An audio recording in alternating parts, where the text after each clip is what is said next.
prisonniers y arrivent, sans se déplacer. Et l'astuce du système, c'est que les prisonniers ne voient pas s'ils sont surveillés à un moment donné ou pas. Alors ils partent du principe, c'était l'idée de ce philosophe, que voilà, si je ne sais pas que je suis surveillé à ce moment-là, je vais partir du principe que je suis surveillé tout le temps.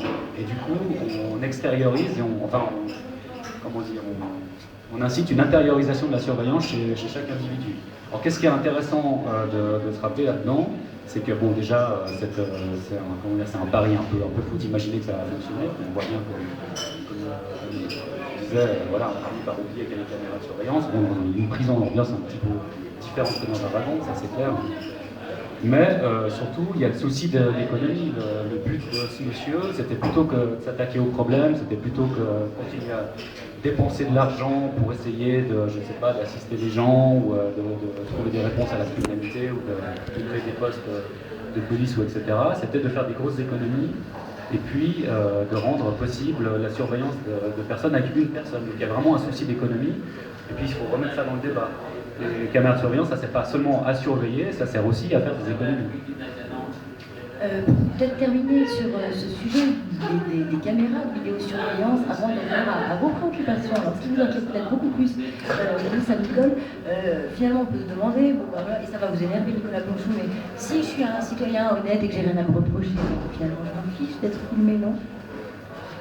Oui et non, la sphère privée c'est ça, on peut dire, alors si on est honnête, on peut aussi vivre avec un appartement avec une grande vitrine où tout le monde peut venir voir si la cuisine est bien rangée, tout ça. Et puis si vous rangez bien votre cuisine, vous n'avez rien à vous reprocher. Et il y a un tas d'activités légales que vous n'êtes peut-être pas exposées. Il y a quand même un... Même sur la... Mais j'ai pas dit que c'était mon cas. Hein, oui, non, je sais bien. De manière générale, je veux dire qu'il n'y a pas que les activités illégales, il y a un tas d'activités illégales qui ne sont pas punissables par la loi, ne serait-ce que tromper sa femme. Se torcher le cul. Par exemple, ou aller dans un sex shop. J'ai quelque chose à cacher. J'ai pas envie qu'on me voit quand je me torche le cul. Voilà. J'ai quelque chose à cacher, au moins une chose à cacher. C'est quand même une intrusion. Bon. Et en tant qu'humain, on ne le ressent pas toujours bien. Et je comprends aussi que les gens, même s'ils n'ont rien à se reprocher, ils n'ont pas envie qu'on les surveille. Peut-être qu'il ne faudrait pas non plus mélanger surveillance avec la sécurité. On a beaucoup tourné sur la notion de la liaison entre les deux, de criminalité, on a parlé de criminalité, de criminels arrêtés, etc. Bon. Mais c'est pas ça la surveillance. La surveillance, c'est l'outil. C'est vous qui avez parlé de sécurité.